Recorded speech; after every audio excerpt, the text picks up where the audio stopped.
মুখে লেগে থাকার মতো মজাদার একটা নাস্তার আইটেম বানাচ্ছি প্রিয় ভিউয়ার্স। ধৈর্য ধরে দেখলে ভালো লাগবে আশা করি। আসসালামু আলাইকুম প্রিয় ভিউয়ার্স।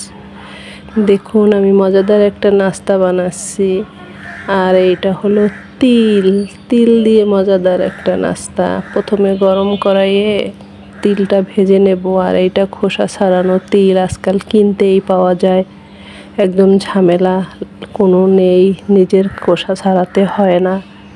তো তিলটা হালকা করে ভেজে নেব। চুলার জাল একদম লো হিটে ভেজে নিচ্ছি, কারণ তিল পোড়া লাগলে আর এটা খেতে ভালো লাগবে না। ছোটোবেলায় কার কার আমার মতো এরকম তিলের দিয়ে মজাদার খাস্তা বা বরফি বানিয়ে খেয়েছেন জানি না। যারা গ্রাম বাংলার তারা একমাত্র জানবে এইটার কত সুস্বাদু যে হয়। তিলের বরফি বা খাস্তাটা কিনতেও পাওয়া যায়, তো চিনি দিয়েও করা যায়, গুড় দিয়েও এটা করা যায়। আমি আজকে গুড় দিয়ে তিলের খাস্তা বা বরফি বানাবো। তো আমার তিল ভাজা হয়ে গেছে, এবারে এই উঠিয়ে ঝেড়ে পরিষ্কার করে নেব।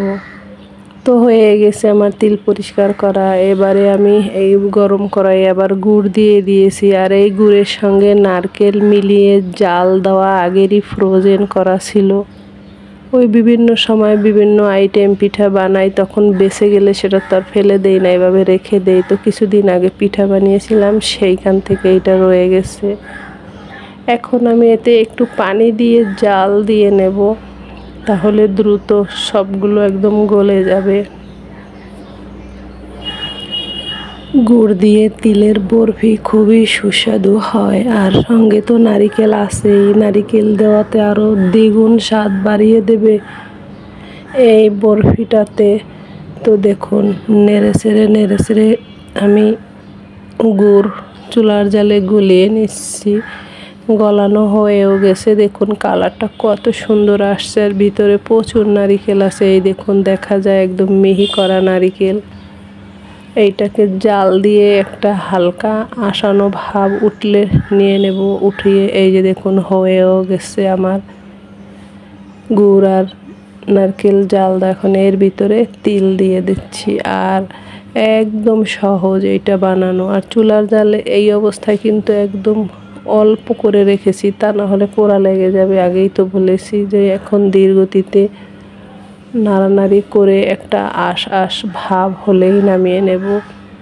তিলটা দারুণ সুগেরান, নারিকেল গুড়ের সঙ্গে পড়েছে তিল।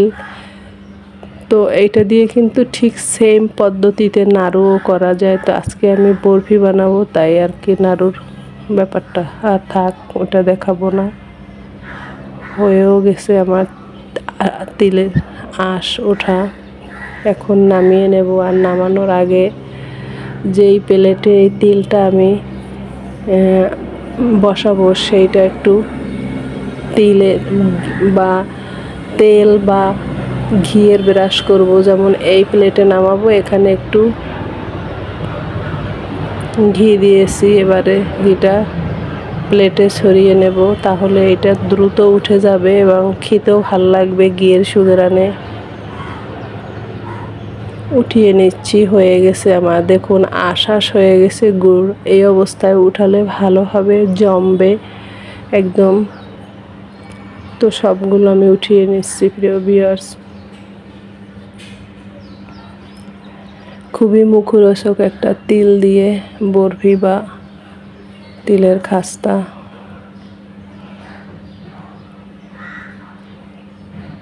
সবগুলো উঠিয়ে নিলাম। এখন এই প্লেটে আমি একটু ছড়িয়ে দেব হাত দিয়ে বা চামচ দিয়ে, এইভাবে বসিয়ে দেব চেপে, তাহলে দ্রুত জমে যাবে এইটা। কারণ গুড় তো অলরেডি একটা আঁশ উঠে গেছে, দেরি লাগবে না আর এটা করাতে, জমাট বাঁধতে। হয়েও গেল আমার বসানো। এবার আবার একটু চামচ দিয়ে দেই।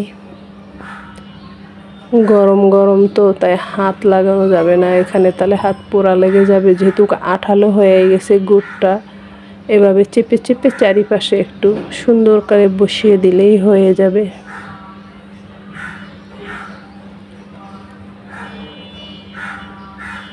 হয়ে গেছে আমার আজকের তিলের খাস্তা বা বরফি বানানো। এখন একটু আগেই কেটে রাখবো, তাহলে যখন বসে যাবে উঠাতে আর কষ্ট হবে না। কত সুন্দর তিলের খাস্তা, ঘরোয়া পদ্ধতিতে মুখরোচক বাচ্চাদের একটা খাওয়া দাওয়া। এই যে দেখুন হয়ে গেছে তিলের খাস্তা।